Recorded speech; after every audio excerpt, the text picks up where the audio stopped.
What's going on, guys? It's your boy Abo here with All Things Sports. Before we get started on the NFL, reducing Greg Hardy's suspension from 10 games to 4, I would just like to remind you guys, if you enjoyed the video, to please give a thumbs up and subscribe to the channel if you haven't. It really allows it to grow.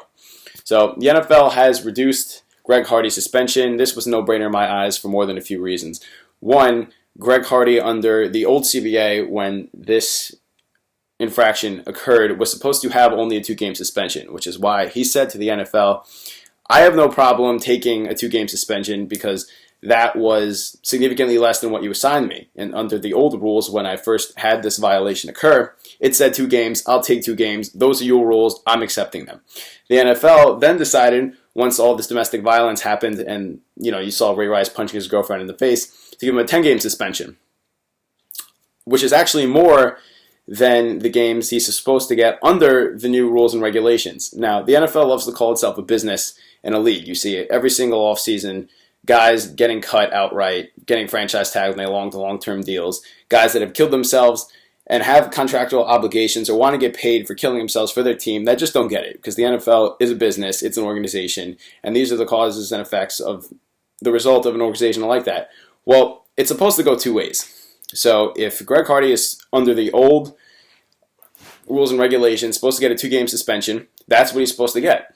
Now, the NFL, for some reason, when it comes to the judicial process and having appeals, loves to go above and beyond. They love giving their own brand of penalty to an individual, which I think is completely wrong. You can't have it both ways. You can't have the rules to abide by when it suits you and then to completely disregard them when it comes to player disciplinary action when you feel like it's a trending topic. Once the Ray Rice domestic abuse really got out and the mainstream media and social networking really got under it, the NFL found itself in a really bad position. So you saw a lot of female officials specifically being hired by the NFL to counsel players on domestic violence and really show the female fans of the NFL that we're trying.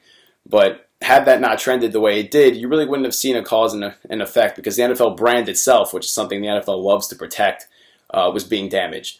So Greg Hardy is simply saying, and I completely understand this, I'm willing to take the penalty you were willing to give me when this infraction occurred. He's accepting the guilt and accepting the penalty, but the NFL decided to go above and beyond that because it was being pressured by society, by the mainstream media, by social networking to go above and beyond. And for him, it's just simply not fair.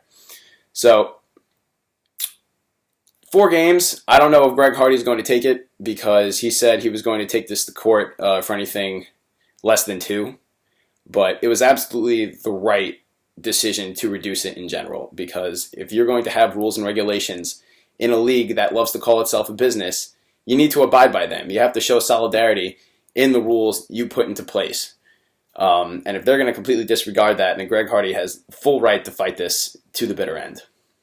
But that's my take on this. This was a pretty short video. I want to know what you guys think. If you think Greg Hardy should maybe keep fighting, if he should accept the penalty and just go on with the season. What do you guys think about this? Please leave your comments down below. And again, please like the video and subscribe to the channel if you haven't. This is your boy Abo, and I'll see you guys later.